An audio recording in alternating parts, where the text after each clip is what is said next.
Bienvenue dans cet entretien politique avec Jean-Michel Fourgousse. Bonjour. Bonjour. Alors, on va revenir un peu sur votre parcours à travers un portrait qu'on a réalisé, que vous pourrez interrompre quand vous voulez pour donner des précisions ou pour corriger, si vous voulez, des choses qui vous paraissent inexactes. Et puis, on terminera en parlant aussi un peu d'actualité, parce que c'est une actualité importante entre la situation sanitaire, l'économie, et les deux sont indéniablement liés. On va commencer, si vous voulez bien, par ce portrait qui s'appelle « La politique autrement ».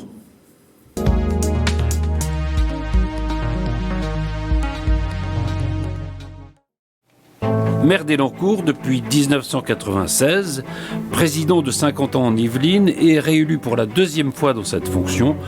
Il a aussi été député de la 11e circonscription des Yvelines. La première fois, c'était en 1993.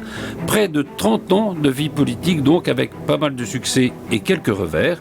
Mais qu'est-ce qui fait courir Jean-Michel Fourgousse? Quelles sont les raisons profondes de son engagement politique et les convictions qui fondent son action? C'est ce que nous allons tenter de comprendre ensemble. Tout commence à la fin des années 80, né à Montreuil, dans un milieu modeste. Jean-Michel Fourgousse arrête ses études à 16 ans.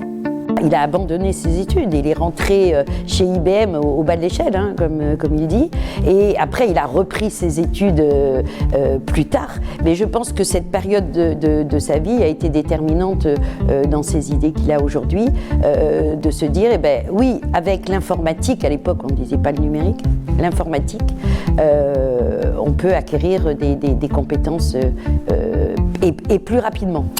J'interromps une seconde. Alors, cette question d'études que vous abandonnez, il y avait des matières dans lesquelles vous étiez doué, d'autres un peu moins, mais au fond, c'est quoi? C'est l'enseignement qui vous a déçu? Oui, c'est la méthode, la pédagogie du prof, c'est très français, ça d'ailleurs, de pas savoir valoriser un enfant.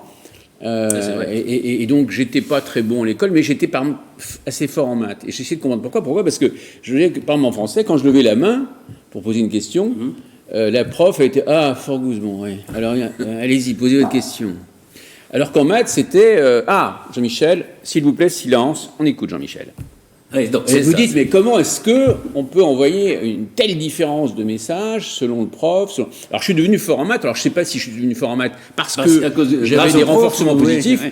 Vous voyez, mais quand même, je me suis dit, pour tous les Français, il faut changer ça, quoi. Et j'ai quitté l'école. Je suis allé travailler chez IBM, bien sûr, à 16 ans. Et puis après, vous avez repris vos études. On va continuer à regarder ça. Après cette scolarité interrompue, il reprend ses études, il deviendra docteur en psychologie sociale et ingénieur de recherche à l'Éducation nationale, mais surtout, il fonde une PME qui emploie 25 personnes et crée des logiciels de gestion de ressources humaines. Une entreprise innovante qui reçoit d'ailleurs un soft d'or, récompense attribuée à ce qu'on n'appelait pas encore les startups. L'entreprise marche bien, mais un contrôle fiscal la fragilise. L'administration peut donc sanctionner une entreprise qui investit dans la recherche et personne ne peut s'opposer à la toute-puissance des fonctionnaires. C'est donc pour se battre contre des décisions qu'il estime injustes qu'il entre, comme on dit, en politique. Alors, on va écouter Nicolas David dans un instant, mais c'est bien ça, hein, c'est cette injustice quoi, qui vous a dit comment on peut changer les choses, quoi. Oui, mais surtout le fait de voir que l'État dit la recherche, j'avais 25 personnes, bon, la moitié c'était des chercheurs, vous ne pouvez pas déduire, comme le crédit impôt recherche le permettait, la partie numérique. La partie numérique, ça n'a rien à voir avec la recherche. C'est le premier des multiplicateurs d'intelligence, d'innovation au monde. Rendez compte, l'État qui vous dit à ce moment-là, non, ce n'est pas imputable, et à ce moment-là, je vous redresse. Alors, puis il redressait toutes les startups du numérique, c'est pas que. Oui, bien sûr, bien sûr. Et donc, là, vous avez un sentiment d'injustice, quoi, c'est ça? Oui, mais je dis, mais on ne peut pas continuer comme ça. Comment se dit que l'État soit aussi décalé des réalités de l'entreprise où nous on avance, on fait avancer le monde, etc. Et tous mes copains qui sont aussi, bien sûr, embêtés comme ça, ils me disent que, comme on a parlé de moi parce que j'ai eu le soft d'or national, etc. Oui. Bon, alors ils me disent, écoute, puisque tu as fait beaucoup de médias, vas-y, bon, et présente-toi comme député. D'accord. C'est comme ça que je me suis retrouvé. Comme ça que ça commence. Alors on écoute Nicolas David qui en parle justement. Jean-Michel Fourgousse, il s'est engagé en politique parce que c'est un chef d'entreprise qui a vécu de manière très concrète, je dirais, les affres d'une administration qui parfois est plus punitive que facilitatrice pour les chefs d'entreprise. Il s'engage donc et il mène le combat. Nous sommes en 1993, ce sera bientôt l'heure de la deuxième cohabitation. La droite va triompher, le PS s'effondrer, et comme Jacques Chirac, échaudé par l'expérience de 1986, ne veut plus entendre parler de Matignon, François Mitterrand va nommer Édouard Balladur Premier ministre. Mais si la droite est favorite dans certaines circonscriptions, elle est aussi divisée. Cela dit, comme en France tout marche par deux, la gauche aussi étale ses désaccords. Le casting de cette élection est impressionnant. À gauche, Guy Malandin, député sortant, représente le Parti socialiste. Harlem Désir, qui deviendra le premier secrétaire de ce même parti, porte pour l'heure les couleurs de Génération Écologie. Nicolas About, maire de Montigny, qui a été député de la 8e circonscription et qui deviendra par la suite sénateur puis membre du CSA, est candidat dissident UDF. À droite, c'est Jeannine Caillé, conseillère municipale de Trappes, membre du Parti républicain, qui obtient lors de ce premier tour l'investiture de l'UPF, c'est-à-dire de la majorité UDF-RPR. Et dans cette élection, personne ne voit venir ce candidat encore inconnu et nouveau en politique qui s'appelle Jean-Michel Fourgousse et qui, pendant sa campagne, parlait essentiellement d'entreprise et d'emploi. Pourtant, au premier tour, énorme surprise. Avec moins de 200 voix d'avance sur Jeannine Caillé, il est le mieux placé des candidats de la droite. La campagne, cependant, a été rude et les morceaux ne seront pas faciles à recoller. Sur son bulletin de vote, il avait fait apparaître en très gros RPR-UDF, ce qui était un moyen de laisser imaginer aux électeurs qu'il était lui-même le candidat de l'UPF. Mon communiqué est clair, à titre personnel, je ne voterai pas pour M. Fourgousse, mais je ne voterai pas non plus pour M. Malandin.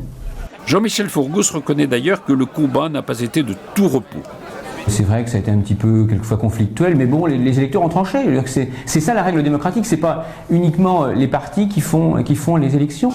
On reconnaît le personnage, plein de courage, avec beaucoup de volonté, de détermination, et puis un peu, j'ai envie de dire, avec du pif. C'est-à-dire qu'il avait senti que cette circonscription pourrait en faire quelque chose. Et donc il est parti tout seul. Et comme il est arrivé au premier tour, je crois qu'il a fait un très bon score au premier tour en 1993, bien évidemment il a eu une investiture entre les deux tours. L'UPF lui apporte donc son soutien entre les deux tours et c'est Jacques Toubon qui viendra faire campagne avec lui. Le résultat sera des plus serrés, 50,97% Fourgousse, 49,03% Malandin, soit 616 voix d'écart. Le député sortant semble faire contre mauvaise fortune bon cœur. La politique, c'est comme ça, hein. Ce sont des victoires et des défaites. Il ne faut jamais attendre en politique le remerciement de ce qu'on a fait pour ses concitoyens.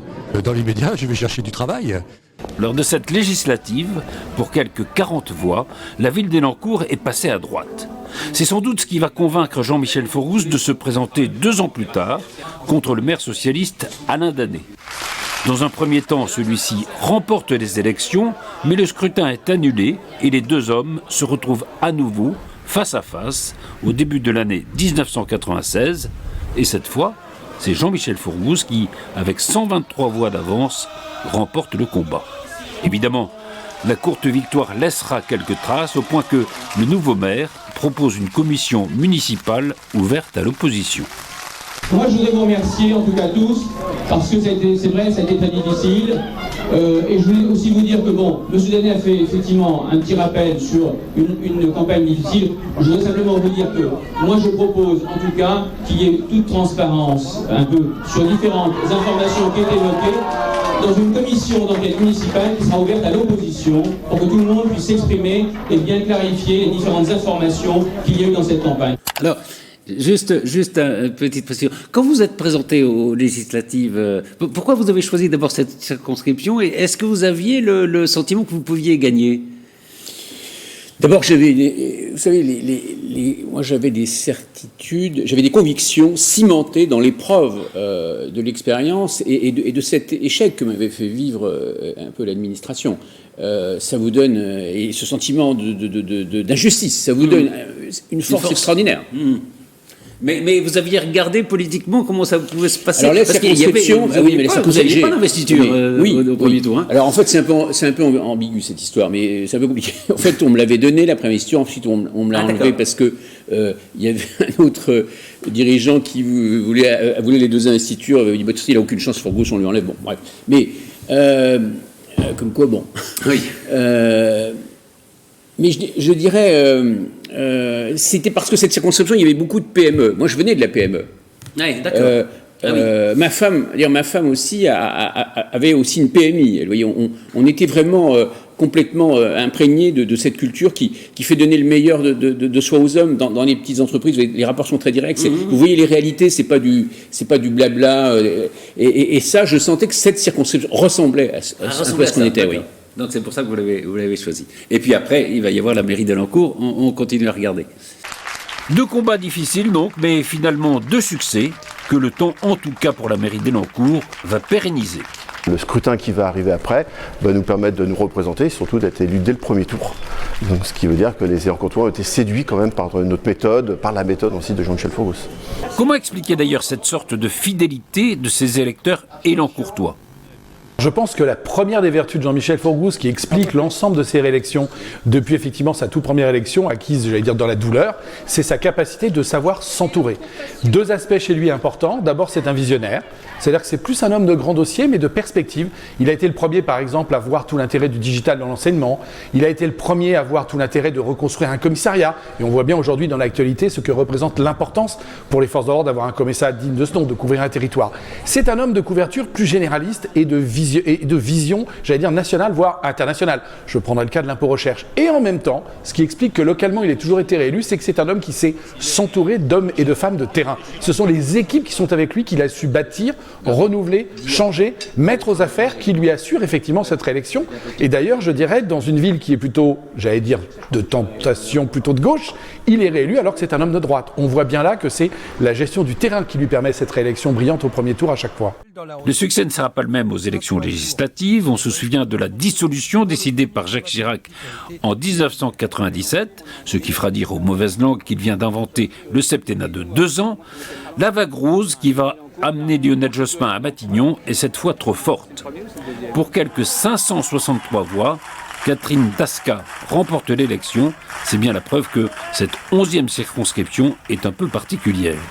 C'est une circonscription assez difficile qui prend le vent, comme on dit en politique, c'est-à-dire quand il y a une élection présidentielle, en général le député est de la couleur politique de l'élection présidentielle récente. Donc pourquoi ? C'est une vraie question parce qu'il n'y a pas beaucoup de circonscriptions comme ça dans les Yvelines, dans le département. Je pense, moi, plutôt, c'est sa sociologie. C'est-à-dire que c'est une sociologie très coupée en 2, avec d'un côté une partie plutôt, on va dire, Versailles-Grand Parc et une partie plutôt Ville-Nouvelle. Et donc, il y a un très très très fort équilibre, il y a une très bonne balance qui s'effectue. Alors cette balance, elle peut pencher d'un côté, elle peut pencher de l'autre. Le balancier continuera. 2002, réélection de Jacques Chirac et victoire de Jean-Michel Forgus. 2007, victoire de Nicolas Sarkozy et réélection de Jean-Michel Forgus. 2012, élection de François Hollande et dans la 11e circonscription de Benoît Hamon. 2017, l'élection d'Emmanuel Macron s'accompagne d'un raz-de-marée des candidats d'En Marche dont bénéficie Nadia Hay. Celle-ci, devenue ministre de la Ville, devra toutefois abandonner son siège et lors d'une élection partielle, c'est Philippe Benessaya, candidat du PR, qui l'emportera.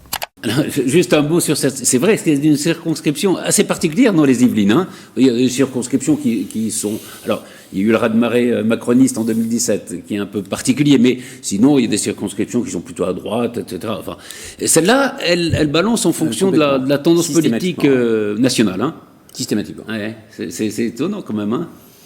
Enfin, c'est étonnant. Vous avez donc, ça dépend pas de votre bilan de Non, ça député, dépend absolument pas. Ça dépend du côté de cela dit, c'était une circonscription très difficile. C'est pour ça que on m'a Oui, pas je trop joue à chaque embêté. fois, très C'est peu, pour ça hein. qu'on m'a pas trop embêté, parce que je me suis présenté plus ou moins. Enfin, j'avais pas vraiment l'investiture. Bon, et on m'a quand même entre guillemets laissé aussi avancer parce que ils pensaient qu'il y avait aucune chance d'abord au moment de 93 de la gagner. Voilà. Elle avait jamais été voilà, telle qu'elle était à l'époque, elle n'avait pas été gagnée. Oui. On continue. Voilà pour les combats politiques, les élections, les campagnes. Intéressant d'ailleurs de savoir comment cet homme qui se méfie du superficiel, qui préfère parler et convaincre plutôt que de serrer des mains, fait campagne. Ce qui est terrible avec Jean-Michel Fourgousse, c'est que nous faisons beaucoup de porte-à-porte. D'ailleurs, c'est la meilleure des écoles, je veux dire, de commerce pratiquement. C'est une élection municipale à Elancourt. Nous allons voir 100% des habitants chez eux en période électorale. Et lorsque l'on fait ces campagnes avec Jean-Michel Fourgousse, on voit toute l'appétence qu'il a dans ces opérations de porte-à-porte. Tant et si bien que quand on se fixe un objectif de voir 30 Elancourtois, quand on arrive à en faire 2 avec lui, c'est le bout du monde. Étant donné qu'il a tendance à rester pendant 1 heure et quart, à discuter avec les gens, à leur apporter la contradiction, au contraire à les rassurer. Du coup, on fait moins de porte. Vous voyez, il a ce côté passionnel du discours et du dialogue avec les autres, qui du coup montre son appétence pour les campagnes électorales. Et je dirais qu'il adore il adore également ce combat rhétorique. Bien souvent, il va aller chercher notre opposition dans le conseil municipal, mais pour pouvoir essayer de les persuader. En fait, il ne renonce jamais à persuader, y compris ses plus farouches opposants. Il aurait peut-être d'ailleurs pu tenter de reconquérir ce siège de député. Aujourd'hui, le mandat unique l'empêchera peut-être de se représenter, bien que quelque part il en a envie, mais il fait un travail tellement extraordinaire dans l'agglomération de Saint-Quentin en Yvelines qu'il est déjà très pris par ce mandat. Je pense que Jean-Michel Fourgousse a pris aujourd'hui la juste mesure du rôle de ce qu'est un président d'une communauté d'agglomération comme Saint-Quentin en Yvelines, de tout ce qu'il y a à faire, du côté passionnant. Il a fait un grand nombre de mandats, un nombre important de mandats en tant que député. Il a également pu prendre, bien entendu, la tendance et se rendre compte concrètement de ce qu'on pouvait faire en tant que député. Pour moi, il est passé à autre chose. Il est passé d'une phase où on va proposer des lois, on va modifier ces lois, on va les amender. Ce sont des lois très généralistes. Je pense qu'il a fait son temps sur ce sujet-là et qu'il a voulu revenir à des choses beaucoup plus concrètes. Et j'allais dire que, et je suis désolé pour mes amis députés, ça leur plaira pas forcément, un président de PCI, de communauté d'agglomération, de métropole, aujourd'hui de communauté de communes, a plus probablement de pouvoir, pour le coup, à faire concrètement sur le terrain, à anticiper, à agir, qu'un député qu'il va bien souvent lever la main avec ses 200 autres collègues pour adopter un amendement qu'il aura écrit ou qu'il aura porté, mais qui sera noyé un peu dans une masse. Je voudrais revenir là sur cette... Olivier Dassault dit peut-être qu'il aurait bien aimé devenir député. Laurent Mazory dit non. Finalement, c'est peut-être plus concret ce que vous pouvez faire sur un territoire qu'à l'Assemblée. Dassault veut absolument que je redevienne député parce que j'étais à côté de lui. On a fait un groupe ensemble de 150 députés. Aujourd'hui, on était à 100 quand j'étais président. Après, donc, il faut être député pour être président, donc c'est lui qui est devenu président. Et il m'a tout de suite nommé directeur général, il est très, très réglo d'ailleurs. Et il l'a monté à 150. Alors ça ne m'était pas. Mais un jour, je lui ai dit oui, mais quand il fait un voyage avec des Falcons, bon, c'est sûr que. Ah oui, c'est vrai, ça aide à augmenter le nombre. Non, mais il est adorable, il est super. J'aime beaucoup ce gars, qui est d'ailleurs. Mais sur le fond, qui est devenu le parrain de ma fille. C'est vrai quand on est député, alors même si on va revenir sur des choses que vous avez fait, dont l'amendement Fourgousse, etc. Oui, mais il a joué un rôle important. On va en parler. Mais c'est vrai qu'on est un parmi d'autres. Quand on est président d'une agglomération de Saint-Quentin, maire d'une ville, on voit peut-être plus directement le fruit de son action, non ? Non, mais quand président d'une agglomération comme Saint-Quentin en Yvelines, honnêtement, il faut le dire, c'est un petit joyau. Ça n'a rien à voir. Exécutif. Ça n'a rien à voir avec être député dans l'opposition. Déjà, les députés on leur donne plus la parole. Il n'y a que 2% des lois qui sont faites sur l'inspiration des députés. Donc, voilà. Ici, vous allez avoir une équipe qui tient la route, une cohérence, des très belles entreprises, un bon état d'esprit. Et la preuve, moi, j'ai même donné des postes de vice-président à tout le monde. Donc, j'ai élargi gauche, droite, centre. Et ça fonctionne. Voilà, vous avez plus de... je vais dire, c'est un mot un peu compliqué, mais enfin, vous êtes après tout docteur en psychologie. Vous êtes plus heureux Rien à voir. J'ai été 3 fois député. Je voulais aujourd'hui être député. Vous avez une buvette sympa pour aller boire un coup avec les copains. Et puis, les restants du 8e étage. Et puis, des voyages en classe affaires pour faire le tour du monde. Bon, moi, franchement, c'est bon. C'est pas votre truc. C'est pas mon truc. Par contre, faire réussir des entreprises, créer des emplois d'avenir, de stratégie numérique, ça c'est vraiment l'avenir de la France. C'est le plus grand le numérique, c'est le plus grand des multiplicateurs d'innovation, d'intelligence, de croissance. Dieu sait si on a besoin de croissance pour rembourser les dettes, pour redonner ce pays toute la vigueur qu'il aurait jamais dû perdre. Mais voilà, donc moi, ici, je suis très heureux. Alors justement, on va parler du fond de votre engagement. Peut-être en effet cette passion du concret s'exprime-t-elle plus directement à la tête d'une mairie ou d'une agglomération que dans une majorité parlementaire. Et cependant, avec Génération Entreprise, association de parlementaires créée avec Olivier Dassault et Hervé Novelli, association qui dépasse les clivages politiques, il est parvenu à convaincre des députés, jusqu'alors sceptiques, de s'intéresser au monde des entrepreneurs. Il a créé effectivement avec Olivier Dassault et Hervé Novelli à l'époque ce groupe de députés issus du monde de l'entreprise qui sont très minoritaires à l'Assemblée nationale, qui est un monde dont les députés représentaient en tout cas à l'époque davantage le monde administratif. Et il a créé ce groupe-là pour essayer de changer les choses, de changer concrètement les lois. Génération Entreprise, c'est une force d'intervention, c'est aussi une passerelle tout simplement entre le monde politique et le monde économique, ou entre le monde économique et le monde politique. Parmi les textes portés par Génération Entreprise, il y en a un qui est presque devenu un nom commun, puisqu'on dit qu'on peut fourgousser son assurance vie, et c'est l'amendement Fourgousse. C'est vrai que l'amendement que nous avons co-signé, et ce qui nous fait toujours sourire avec Jean-Michel, parce qu'il porte le nom du premier signataire. Donc, très gentiment, il le présente comme l'amendement Fourgousse Dassault. C'est l'amendement Fourgousse. Et donc ça a été très important pour revitaliser le tissu industriel. Précision sur les chiffres. C'est 100 milliards pour l'assurance vie. 100 milliards, hein. Donc, l'ISF-PME, vous n'êtes pas obligé de lire, mais parce que c'est en fait entre 500 millions et 1 milliard. Mais parce que ça provoque des tours de table. Donc, vous arriviez avec l'ISF-PME, le mec avait, donc, il arrivait et hop, ça déclenchait en même temps des tours de table dès que vous arrivez avec un. Ah oui, voilà. Mais bon. Mais déjà, l'important, c'est surtout l'assurance vie. La Fédération des assurances vous dit bien plus de 100 milliards. On doit être à 110, mais plus de 100 milliards. C'est l'amendement qui reste. C'est le plus gros. Fourgousse, maintenant. D'origine parlementaire. Et d'origine parlementaire, pour une fois, truc. Parce qu'il y a eu du sang sur les murs pour faire passer ça. Vraiment, ça a été. C'est une révolution, quoi. Oui, mais les types spéculateurs des finances n'y croyaient pas, étaient contre. Ils disaient de quoi il va ruiner le budget français. Enfin, c'est ça. Il va prendre l'argent de l'épargne, mais c'est nous, à Bercy, inspecteurs des finances, qui gérons l'épargne, parce qu'ils garantissent la dette, comme ça ils peuvent endetter le pays, ils utilisent la garantie de l'épargne des Français. Donc je dis non, l'épargne des Français, il y en a une partie qui doit aller renforcer le capital de nos entreprises. Les entreprises françaises sont 2 à 4 fois moins capitalisées que leurs concurrents anglais, allemands, américains. Donc c'était ça, et on a réussi. Mais et vous avez réussi malgré Bercy. Il faut s'imposer, quoi, parce que Bercy, parce qu'il y a une administration très forte, avec des gens très diplômés, des inspecteurs des finances, etc., mais qui tiennent au fond Bercy. Si on s'impose pas, et d'ailleurs tous ceux qui ont été ministres de l'économie le disent, s'ils n'arrivent pas à s'imposer très vite, après c'est fichu, quoi. Mais le poids de l'administration a joué, parce que j'étais tout seul, moi c'est évident. Et puis le groupe parlementaire, oui, c'est ça. Tout ça a fait aujourd'hui, c'est 150 députés. On serait jamais passé. Oui, il fait 150 députés. C'est beaucoup. On écoute Nicolas David qui donne des précisions, justement. L'ISF-PME, pour que l'argent des riches, comme on dit, finance les petites entreprises. Et puis, le crédit impôt recherche. On s'est battu avec Jean-Michel Fourgousse depuis 1995. Avant même, Génération Entreprise existait déjà en 1995.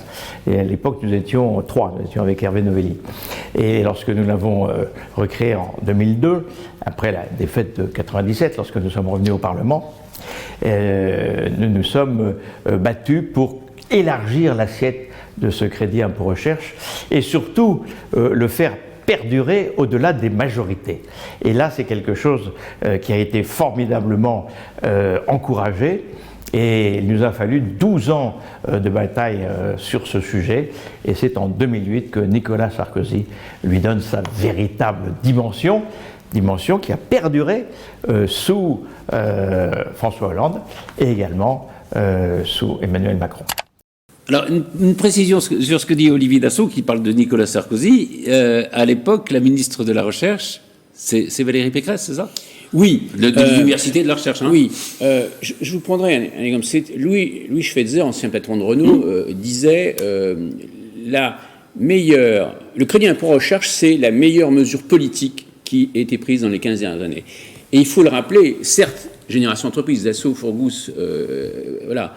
Mais c'est Pécresse, ministre de la Recherche, qui nous autorise vraiment à faire passer et qui fait passer la transformation, multiplie par 10 le crédit impôt recherche pour les entreprises qui ont beaucoup de chercheurs, et ça baisse l'équivalent des charges patronales. Et ça vous remet au même niveau que les autres pays. Et là, on redevient compétitif. L'intelligence, on a protégé l'intelligence française, les brevets. C'est une mesure. Oui, parce que la recherche est essentielle. Enfin, mais c'est grâce quand même à Pécresse. Il faut bien le rappeler. Pécresse, d'accord. Ouais. Ok. Autre cheval de bataille de Jean-Michel Forgousse, le numérique. À l'époque, Anne Capiou, qui deviendra ensuite adjointe au maire d'Elancourt et conseillère départementale, spécialiste de l'éducation, dirigeait l'association des parents d'élèves. Il m'a demandé si j'étais d'accord pour diriger une association qu'il a montée à l'époque, qui s'appelait Initiative Terrain, et qui avait pour objet de développer justement le numérique dans les apprentissages scolaires. On a travaillé avec un laboratoire de Lyon qui a développé un logiciel qui s'appelait Mémosaure, et qui développait les différentes facettes de la mémoire. Donc auditive, visuelle, etc. Donc on est parti au départ sur ce projet-là, où on a équipé une école qui était l'école des Petits Prés à Elancourt, dans un quartier un petit peu compliqué à l'époque, et on a équipé une salle avec 25 ordinateurs. À l'époque, je m'en souviens, c'était Noël avant l'heure, parce qu'on a mis vraiment beaucoup de matériel, et on a fait travailler différents groupes sur ce logiciel. On a fait un certain nombre d'auditions pour essayer de voir comment ces nouveaux outils pédagogiques pouvaient améliorer le plaisir d'apprendre, le plaisir d'enseigner et augmenter les résultats scolaires de tous nos enfants. Il faut peut-être préciser ceci, que ce qui nous paraît aujourd'hui aller de soi était dans les années 90 assez novateur. À l'époque, Jean-Michel Forgousse, quand il parle du numérique à l'école, tout le monde le prend pour un uluberlu. C'est effectivement, ça décoiffe, c'est vraiment une innovation dont on a très très peu entendu parler. Et il va prendre ce thème à bras-le-corps. Je crois qu'à l'époque, une enseignante lui avait dit voilà, il faudra me passer sur le corps pour mettre en place ces outils numériques dans mon établissement, moi vivant jamais. Et au final, tout le monde a suivi, mais c'est vrai qu'il a été un vrai précurseur. Il s'en est saisi avec un esprit d'innovation pour que tous les acteurs de l'éducation se rendent compte de l'importance du numérique, mais de l'innovation à l'école de manière générale. Et aujourd'hui, je dirais, l'idée était considérée comme farfelue, puis innovante, et puis maintenant c'est une idée très répandue et dont beaucoup de villes de France s'en emparent avec beaucoup de réussite. Et de bien dire que là, vous voyez l'égalité des chances. Oui, ça joue beaucoup. C'est que le prof vous trouve sympathique ou pas, vous avez un outil devant vous, vous pouvez apprendre à votre rythme, revoir le soir, etc. C'est complètement différent. Et ça casse l'effet Pygmalion dont je vous ai parlé tout à l'heure. Ouais. Et c'est extraordinaire. Et c'est le meilleur outil pour lutter contre l'échec scolaire. C'est pour ça que contre l'échec scolaire, contre les inégalités d'origine, parce que c'est vrai que ça fait sauter des classes presque, j'allais dire, hein, aux enfants qui sortent de milieux défavorisés. C'est un seul défaut, si on peut dire, c'est qu'on le voit par exemple, à Elancourt, on a cela depuis quand même plus de 10 ans, c'est qu'en fait, après la terminale, baccalauréat, on convoque, on invite les jeunes qui ont passé leur bac avec mention. Bon. Et on s'aperçoit que là, qu'ils ont une orientation professionnelle, ils ont décidé d'une orientation professionnelle qui est très scientifique.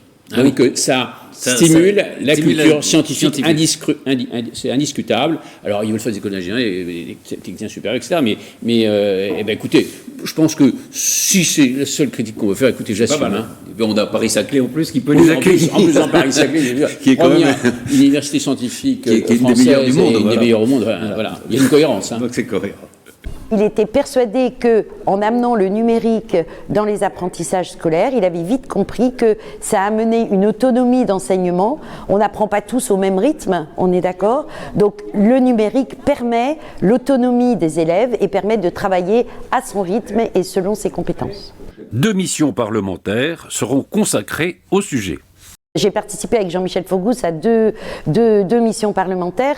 Une en 2009 qui était, le thème c'était l'apport de l'outil numérique dans l'informatique.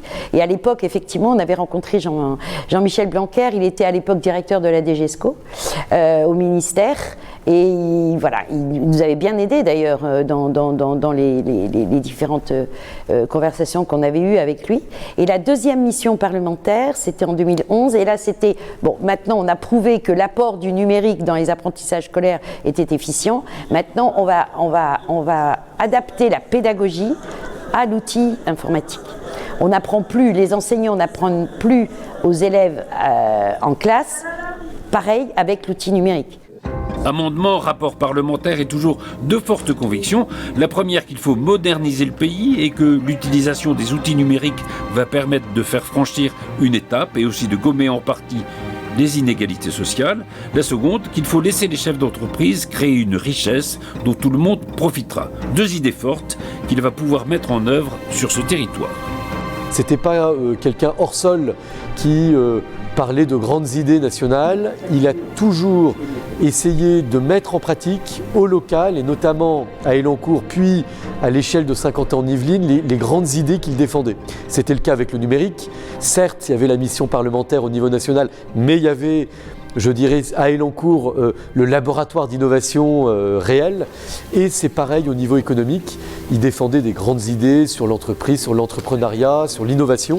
Mais il a pu les mettre en pratique en tant que vice-président de Saint-Quentin-en-Yvelines au développement économique et ensuite de président de Saint-Quentin-en-Yvelines avec la création du Ski Cube pour avoir ce guichet unique pour nos entrepreneurs, avec la soirée des entrepreneurs pour essayer tous les ans de promouvoir je dirais les bonnes idées à mettre en pratique pour nos entrepreneurs, de renforcer le sentiment d'appartenance pour nos chefs d'entreprise sur le territoire de Saint-Quentin-en-Yvelines.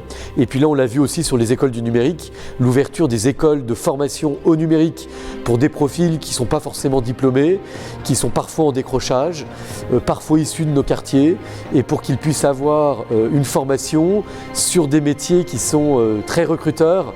Et donc c'est effectivement moi ce que j'ai beaucoup apprécié chez l'homme, Jean-Michel Forgousse, c'est qu'il y a les idées, il y a le combat qu'il mène de manière très très pugnace, mais il y a aussi la réalisation, le concret.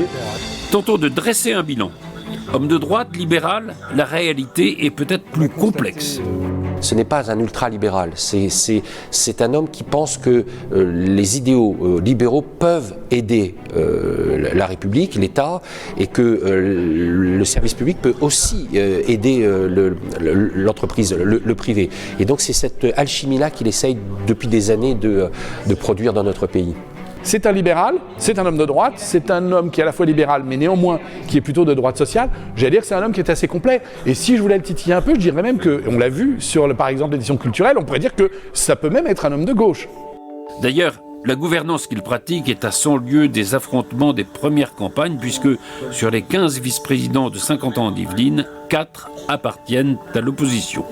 À 50 ans en Yvelines, Jean-Michel Forgousse s'est révélé comme, j'allais dire, pratiquement un homme du centre, mais au bon sens du terme, capable de composer avec tous, de donner, il a été quasiment le premier à le faire, des vice-présidences à ses oppositions, de travailler au quotidien avec elles, donc c'est un très bon exemple. Alors là, je voudrais qu'on revienne là-dessus, parce que c'est vrai que à un moment, vous avez pu avoir une image un peu pas tellement consensuelle, et au fond, quand vous êtes président de Saint-Quentin, vous avez fait venir, voilà, il y a quatre vice-présidents qui sont des élus de l'opposition qui travaillent avec vous. Vous savez, moi je viens de l'entreprise, je suis plus un entreprise qu'un politique d'ailleurs. En entreprise, vous dites ce qui est bien, ce qui est mal, ce qui est vrai, ce qui est faux. Il y a beaucoup moins de jeux qu'on peut trouver avec une dialectique très politicienne franco-française. Enfin, je me retrouve pas là-dessus. C'est pour ça que, comme je suis un peu direct, je dis il est un peu bon. Mais voilà, par exemple, il y a 12 communes.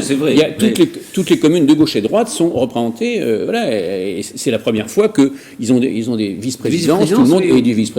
C'est pas n'importe quoi. Moi, je joue le jeu, mais parce que je pense que c'est quand vous faites confiance aux gens. Moi, mes 3 enfants, j'en ai 3. Je leur fais confiance. Alors, de temps en temps, il faut un peu habituer le tir, hein, mais c'est pour ça qu'on dit, je ne sais pas ce que la droite, la gauche, mais c'est vrai que j'ai l'impression que la droite fait confiance, d'abord, fait confiance à l'entreprise, que c'est le lieu où un homme qui a une idée rencontre un homme qui a de l'argent, un homme qui va faire un réseau commercial. Vous voyez, c'est comme ça que vous créez et vous trouvez des meilleures solutions que celles qui existent pour la vie des gens, pour améliorer la vie des gens. Et c'est vrai que c'est un laboratoire extraordinaire pour développer l'intelligence humaine, son sens des responsabilités. Donc voilà, je ne sais pas si c'est ça être libéral, mais il faut donner une liberté minimum, parce qu'un enfant, il faut fixer des règles. Mais moi, je suis très là-dessus, et qu'on soit de gauche, de droite, du centre, je m'en fous. Il y a discuté, voilà. Voilà. On continue. Faire de la politique pour convaincre, donc. Convaincre de l'importance de convertir notre pays à la révolution numérique et de faciliter la vie des entrepreneurs parce que ce sont eux qui créent la richesse. Et faire de la politique autrement qu'en adoptant des textes préparés par de jeunes fonctionnaires sortis tout frais de l'ENA, mais qui n'ont aucune expérience du terrain. Il consacrera d'ailleurs à cette mainmise de la haute administration sur la politique un livre virulent écrit avec Grégoire Bourgeois. Jean-Michel Forgouze plaide d'ailleurs avec d'autres, et qui sont de plus en plus nombreux, pour la suppression de cette école. Il renacle, un peu comme moi, sur cette formation unique qu'est l'ENA pour les fonctionnaires. Et il a raison, je pense que l'École nationale d'administration n'est plus adaptée aux enjeux d'aujourd'hui. Faire de la politique autrement, c'est aussi s'entourer de personnalités très diverses et mettre le pied à l'étrier à la nouvelle génération. C'est quelqu'un qui décloisonne, qui n'est pas dans une logique de hiérarchie ou de verticalité, il est beaucoup plus horizontal. Il implique beaucoup ses équipes dans ses rendez-vous, dans ses projets. Il s'entoure de gens très très différents, quelles que soient parfois même leurs idées politiques ou leurs origines. Il aime avoir une équipe de gens différents. Moi, il me disait toujours, le meilleur talent, c'est de trouver les talents. Exemple de l'actuel député de la 11e circonscription qui fut le directeur de la communication de la ville d'Elancourt. J'ai été sollicité dans un premier temps par la ville d'Elancourt pour travailler, collaborer sur des sujets de communication, voilà, comme un client si vous voulez à l'origine. Et puis ça c'est au fil de nos conversations avec Jean-Michel Forgouze, je me souviens le premier rendez-vous qu'on a eu, c'était à la buvette de l'Assemblée nationale, un soir, il devait être entre 2 séances, je sais de quoi je parle, on va souvent à la buvette entre deux séances, et il m'a dit, voilà, si je pouvais éventuellement aller plus loin qu'une simple collaboration entre clients et agences. Et j'ai accepté. J'ai accepté parce qu'à l'époque, Elancourt était dans une dynamique numérique, une dynamique vraiment politique, intéressante, etc. J'ai accepté. Pour conclure, laissons la parole à 2 personnalités incontournables et de ce territoire et de la politique française. D'abord, la présidente de la région Île-de-France, Valérie Pécresse. Il porte des fabuleux projets pour l'avenir, le projet de la colline d'Elancourt qui va devenir la colline du vélo en Île-de-France et en France. Ce sont des magnifiques projets et je ne vous parle pas évidemment de toute l'éducation numérique que nous déployons, lui dans les collèges et les écoles et moi dans les lycées de la Casquie et des Yvelines. Ensuite, Gérard Larcher, président du Sénat. Je le connais bien. D'abord, c'est un homme qui pense que l'économie, c'est quelque chose d'essentiel et qu'on ne bâtit rien sans une économie qui tient debout. Il n'a pas tort. Vous ne luttez pas contre la pauvreté, vous ne luttez pas contre le chômage, vous n'avez pas des progrès dans la société sans une économie qui soit soutenue. C'est un homme qui croit aussi dans les vertus de la science, moi aussi. Et en ces temps où nous voyons que nous avons besoin de la science pour nous sortir de la pandémie et de maladies, je crois que ça fait partie de ses valeurs. C'est un homme en plus extrêmement présent sur le terrain, extrêmement enraciné dans sa ville d'Elancourt. Au fond, c'est un maire, c'est aussi un homme qui a une vision nationale, notamment au plan économique, mais aussi très attentif à son territoire. Alors il est plutôt d'une pièce parfois, mais ça fait partie de ses qualités. Et moi je l'ai toujours soutenu, on ne se ressemble pas tout à fait, c'est vrai, mais je dois dire que c'est une chance là aussi pour ce territoire, la communauté d'agglomération de Saint-Quentin, qu'il puisse faire partie, comme chef d'équipe, de toute cette équipe de la communauté d'agglomération de Saint-Quentin. Alors, on ne se ressemble pas, dit Gérard Larcher. C'est vrai qu'il est peut-être plus politique, comme on l'entend généralement, que vous. Mais au fond, voilà, il reconnaît que l'action que vous avez menée pour les entreprises, pour le numérique notamment, c'est important et que vous la menez aussi sur ce territoire. Je suis moins rond que lui, sans jeu de mots. Mais sénateurs, ils sont quand même beaucoup plus politiques. Moi, je suis beaucoup plus direct, presque sujet vers complément. Dans l'entreprise, dans la PME, ça m'a beaucoup marqué. Les PME, on se parle directement, on ne se raconte pas de blabla, voilà, c'est pour ça que quelquefois ça casse un peu par rapport à la classe politique traditionnelle. Oui, ça, vous ne faites pas les ronds de jambes. Et sur la science, c'est important parce que moi j'aime la science, j'aime l'entreprise, mais j'aime la science. J'ai passé un doctorat, ça vous donne une formation scientifique, bon, une méthodologie, bon. Mais même, regardez, même cette histoire de vaccin, d'antivirus. C'est vrai que, bon, vous avez été un des premiers, avec le Vélodrome de Saint-Quentin, à organiser une vaccination de masse pour la population. Alors, même chose, moi vous savez, j'aime la science, vraiment, sincèrement, et je suis très heureux en Paris-Saclay. Bon. Oui. Et en fait, quand vous regardez, la solution de la pandémie, c'est la science qui l'a trouvée en 10 mois. En 10 mois, elle a construit des vaccins, alors qu'avant, il fallait 5 à 10 ans. Bon, extraordinaire. Donc voilà, alors maintenant, il s'agit bien sûr de la produire, parce que c'est bien de la recréer, mais après, il faut savoir la distribuer. Bon, il faut l'industrie après. Ensuite, et là où vous voyez une nouvelle fois, Saint-Quentin vient en innovation et montre bien cette culture, et tous les élus suivent, cette culture d'anticiper. Le vaccin, il est là. Bon. Il tarde un peu, enfin, il arrive. Bon. Il arrive. La prochaine étape, c'est quoi? C'est un peu ce qu'on va proposer à Saint-Quentin, dans quelques semaines peut-être. Les vaccins, certes, dans les meilleures conditions, mais en plus, ça va être un vaccin plus.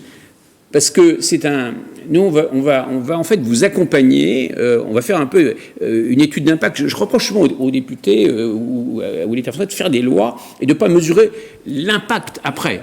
Dans une entreprise, vous avez le service après-vente, entre guillemets, vous vous souciez que votre client, il est bien, voilà, le produit. Eh bien, moi, c'est ça qui m'intéresse, parce que le vrai débat, ça ne va plus être le vaccin, ça va être l'immunité. Si vous avez une immunité qui dure que 3 mois, ou que 6 mois, ou que 12 mois, on a besoin de le savoir. On a besoin de savoir quelle variable. Pourquoi vous, devant le même vaccin, pourquoi vous auriez plus d'immunité que moi, ou le contraire, peu importe. Et donc, on va nous suivre les gens, tous les 3 mois, on va leur faire une prise de sang, voir un peu le niveau, quand leurs anticorps baissent ou pas, pour que vraiment on ait une véritable étude, parce que c'est avec ça qu'on pourra remettre les gens au travail dans Saint-Quentin. Et si on ne remet pas les gens au travail dans Saint-Quentin, on va avoir de sacrés problèmes. On a 17 000 entreprises, on a des plus gros PIB par habitant en France. Vous imaginez que, bien sûr, que les entrepreneurs, tous les salariés, ils en ont marre aussi d'être chez eux. Donc, c'est pas seulement le vaccin, c'est un vaccin dont on contrôle l'efficacité. C'est ça qu'on va avoir de plus à Saint-Quentin. Donc très pratiquement, on va se faire vacciner et tous les 3 mois, on pourra aller faire une prise de sang au Vélodrome, par exemple. Ce sera au Vélodrome ou dans le cabinet médical. On est en train de le cadrer. Pour être sûr qu'on a les anticorps, donc on ne risque pas d'attraper le virus, donc on peut aller travailler, qu'on peut vivre à peu près normalement.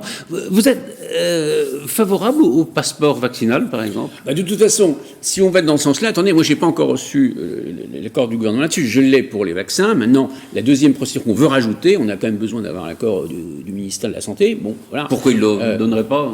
On ne sait jamais, cela dit. Voilà, l'État, bon, voilà. Et donc ça c'est vraiment ça c'est vraiment se soucier de garantir, vous voyez, quelque chose de vrai sur votre immunité, parce que si le type pense qu'il est immunisé et puis il va contaminer tout le monde. Voilà. Donc ça, alors bien sûr que le passeport, peu importe le terme. Oui, parce que j'ai vu que le terme dans ce pays, on a attention aux mots. Ouais, bon, non, savez, mais c'est vrai que si on risque rien, on risque rien. Quand même. Mais si vous voulez relancer les théâtres, les cinémas, les restaurants, mais bien entendu que celui qui veut pas se faire vacciner, ok, mais il va falloir clarifier les choses, parce qu'on va pas laisser mourir l'économie, la culture, tout ça, parce qu'il y en a un qui, sur le mot, oui, je préférais un bon. Bref. Donc de toute façon, dans d'autres pays, on y va, on voit bien. On y va, parce qu'on n'a pas le choix, c'est même pas un choix affectivo, machin, c'est une réalité. Il faut remettre l'économie, il faut remettre la culture, il faut remettre tout en marche. Et bien entendu, celui qui a, où on sait qu'il a ses anticorps, bien sûr qu'il n'y a pas de problème. Normalement. Et on va remettre la vie normale dans la société française et internationale. D'ailleurs, je ne suis pas le seul à partager ça. Alors, il y a une chose très intéressante pendant cette crise sanitaire, ce sont les rapports entre l'État et, au fond, les collectivités locales. On a vu que les collectivités locales, ça a été le cas de Saint-Quentin, a pris en charge a pris ses responsabilités, si je veux dire. C'est vous qui avez décidé d'ouvrir ce vaccinodrome, on peut l'appeler comme ça, enfin, dans le vélodrome. Alors que l'État était peut-être plus réticent, on ne savait pas tellement comment faire. C'est le pouvoir, quoi. Il y a un problème dans ce pays, on ne va pas se le cacher. Moi, vous savez, je ne cache pas les problèmes. Enfin, j'essaie d'y trouver des solutions. Dans l'entreprise, on a la culture de la solution, plus que d'aller chercher le coupable, comme on veut souvent en politique. Ça cause beaucoup de... Voilà, bon, il faut trouver des solutions. Bon. L'État, aujourd'hui, l'État français, il devient presque dangereux pour la France. D'abord, il a oublié qu'il est au service de la France. Je rappelle que moi, je ne suis pas au service de l'État. L'État est à mon service. Enfin, à mon service. Oui. Mais tous les maires, il y en a 35 000, le peuple est souverain. Et les élus, surtout les maires qui viennent d'être élus, ils ont cette souveraineté. Et pour 6 ans. Donc quand on a quelquefois un ministre qui s'exprime, dont on ne sait pas si dans 6 mois ou dans 12 mois il sera encore là, il faudrait quand même peut-être réapprendre le management un peu plus horizontal, parce que c'est insupportable. Les interventions des représentants de l'État sur les logements sociaux, mais est-ce que c'est à eux de gérer, c'est une gestion de proximité déjà, de gérer nos logements sociaux. Il y a plein de choses qui sont des décisions de proximité, mais qu'est-ce qu'ils se mêlent de tout, mais qui se mêlent déjà de ces missions régaliennes. Elles sont bien faites, ces missions régaliennes. Quand on a la France, qui est le pays où les impôts sont les plus élevés au monde, le pays où on travaille le moins au monde, tout ça parce que des gens qui se font élire en disant aux gens votez pour moi, vous allez moins travailler, ben voyons. Mais vous avez vu le système de santé qui est le plus déclassé, le système d'éducation avec PISA qui est le plus déclassé. Donc on ne peut pas continuer comme ça. Donc l'État, il va falloir qu'il retrouve sa place. D'abord qu'on arrête. Moi, je ne veux plus voir... en dehors des missions régaliennes, voir des représentants de l'État qui interviennent comme ça sur les maires. Je peux vous dire, on va casser il faut arrêter ça, parce que sinon le système va se casser entre les élus qui ont une forte légitimité, et c'est même dans les sondages les élus préférés des Français, parce qu'ils voient la réalité, eux. C'est pas parce qu'ils sont sur le terrain, alors que les autres qui sont dans leur fantasme, dans leur jeu intellectuel, dans Sciences Po, l'ENA, je veux dire, bon, qu'on arrête. Je suis passé aussi par cette école, enfin, Sciences Po, hein, bon, mais pas l'ENA, bien sûr, bon. Donc voilà, il faut redonner, c'est la compétence qui est important, et la compétence, ça n'existe pas sans expérience. Donc, tous ces gens qui confondent un statut au niveau de l'État, qu'on leur aurait donné d'ailleurs, quelle est la légitimité de tout ça, il n'y a que la compétence. Il faut que l'État prouve sa valeur ajoutée maintenant. C'est ça. Ouais. Mais il fait des études d'impact. Et dans les cabinets ministériels, on veut 50% de gens qui viennent dans l'entreprise. On veut 50% des gens qui nous ressemblent, qui viennent de la production de richesse, de la production de solutions. Arrêtons ces jeux de dialectique, de posture, de statut, de stratégie de pouvoir personnel. Ça, il faut arrêter ça, parce que ce pays va être exposé sinon à une vraie révolution. Donc, il faut réconcilier le terrain, c'est-à-dire les maires, avec l'État français, parce que sinon ça marche pas. Que l'État ne leur mette pas des bâtons dans les roues. Non, et que l'État soit accompagnateur et non pas facilitateur, sauf pour la police, sauf pour la justice. Mais ça, c'est les fonctions régaliennes. Voilà. Mais le reste, c'est au maire de décider. C'est pas un État qui est complètement déconnecté des réalités. Et vous voyez, j'en ai cité quelques-uns, mais j'ai toute une liste. Hein. Bon, donc voilà, on aime bien tout le monde. Il faut se réconcilier, mais il faut que l'État se réconcilie avec le monde de l'entreprise, qu'il ne représente pas. Et c'est quand même les entreprises qui apportent les solutions et la richesse.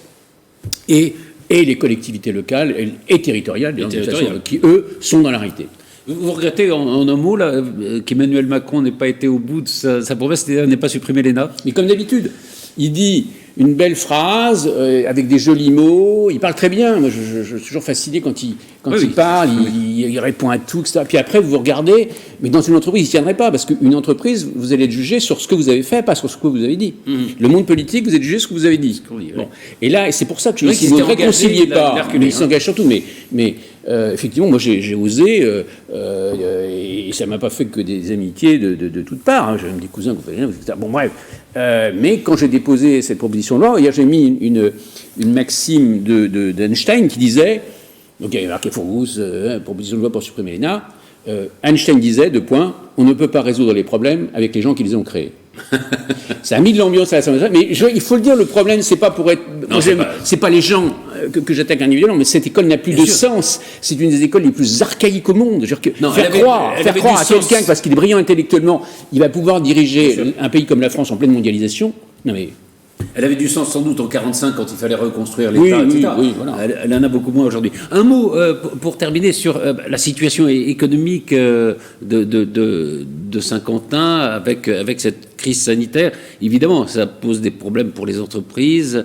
Est-ce que vous sentez quand même que là, il y a un regain et que les choses pourraient redevenir dans l'ordre, si je peux dire, dans les mois qui viennent? Ben moi, c'est pour ça qu'à 50 ans, on se mobilise avec tous les maires pour qu'on puisse redémarrer cette super belle machine. C'est une pépite, 50 ans en Yvelines, en termes d'entreprise.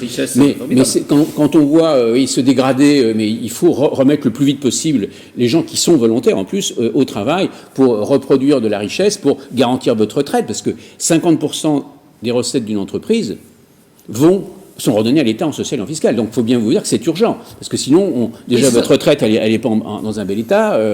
Je vous rappelle, mon cher auditeur. Voilà, donc il faut, et puis la santé, si vous voulez avoir plus de lits, bien sûr, de réanimation, eh bien, regardez pourquoi l'Allemagne est meilleure que nous sur les lits d'hospitalisation, parce qu'ils ont plus d'argent. Donc il faut produire de la richesse pour redistribuer, pour un système de santé et d'éducation opérationnelle. Et ils savent mieux faire collaborer le public et le privé aussi, peut-être. Ah bah oui, alors cette espèce de guerre larvée entre le public et le privé, il faut arrêter ça, mais ça coûte les 6 millions de chômeurs, ils sont là. C'est-à-dire le fait que ces deux mondes se méprisent et se comprennent pas, c'est pour ça que je dis qu'il faut 50% dans les cabinets, et même les 600 chefs d'administration, directeurs d'administration, on veut 50% de gens qui viennent de l'entreprise, qui ont déjà réformé quelque chose. Comment voulez-vous réformer l'État si vous laissez des gens qui n'ont jamais réformer quoi que ce soit, et quelque part ils sont formés à gérer la situation en État, mais ils n'ont pas cette culture, alors qu'il n'y a pas un directeur dans une entreprise qui n'a pas réformé un service, c'est pas possible, le monde va tellement. Donc il faut mélanger ces cultures, faire une mixité culturelle là, pour un peu au niveau de l'État, et là effectivement ce pays retrouvera une position dans le monde qu'il n'aurait jamais dû perdre. Comment la communauté de Saint-Quentin, évidemment, il y a des aides de l'État pour les entreprises. Comment vous aidez, vous, les entreprises, à passer ce cap difficile? Écoutez, on a un service de développement économique à Saint-Quentin, avec des talents qui le dirigent aussi avec moi. Et je peux vous dire, on est partout, sur les petites entreprises, sur les commerces, mais les grandes entreprises, nous, quand vous voulez des Renault, le tour de table, c'est plusieurs milliards. Donc là, on peut plus. Il y a l'État. Là, l'État doit jouer. Et il joue d'ailleurs, honnêtement. Il joue bien. Ouais. Pour les finances, autant je peux être critique sur ça, mais honnêtement, bien sûr, ça augmente la dette, c'est vrai, mais ça coûte moins cher de soutenir que de lâcher et après de reconstruire. Bon, de toute façon, donc il faut le faire. Des catastrophes sociales, etc. Donc là-dessus, le jeu fonctionne vraiment entre l'État, la région qui joue aussi un rôle très important, et puis nous en développement économique. Voilà. Mais ça fonctionne, mais je vous dis pas qu'on va tout résoudre. Il y a un tiers des boîtes qui sortent très bien. Il y a un tiers des boîtes qui souffrent, mais qui vont passer entre les gouttes, mais qui souffrent, qui perdent de l'emploi, etc. Et vous avez un tiers des boîtes qui sont vraiment dangereuses. Donc, vous voyez, on doit gérer ça. Ça va être un moment difficile, il ne faut pas se cacher. On est devant une crise mondiale économique qui va quand même avoir des conséquences. Ouais. C'est vrai que tu utilises porter la politique autrement. Je trouve que ça vous va bien, non? Oui, mais moi je suis pour réconcilier le monde économique. Mais le monde économique et social, je suis docteur en psychologie sociale, vous le dites tout à l'heure, mais je suis à Montreuil, mais bon, je connais le social, mais le social, ça n'existe pas sans l'économique. Et d'ailleurs, l'économique, il n'est pas non plus au service de l'économique, il est au service du social, vous voyez. Mais donc ça, il faut réconcilier ces deux blocs avec l'État, et l'État est au service des Français. Tout individu qui l'oublierait, à mon avis, sera amené à ce qu'il ait une vie de plus en plus difficile, que les choses soient claires, et surtout peut nous mettre dans une impasse. Donc voilà. Je vous le rappelle, c'est important, le peuple est souverain, et même s'il a ses excès de temps en temps, ses maladresses, comme tout le monde, la classe politique aussi, hein, bon, il faut réconcilier, et ce qu'on attend en France, c'est la réconciliation, et surtout que l'État sache se remettre à sa place. Il en est sorti, il faut qu'il retrouve sa place. Merci beaucoup.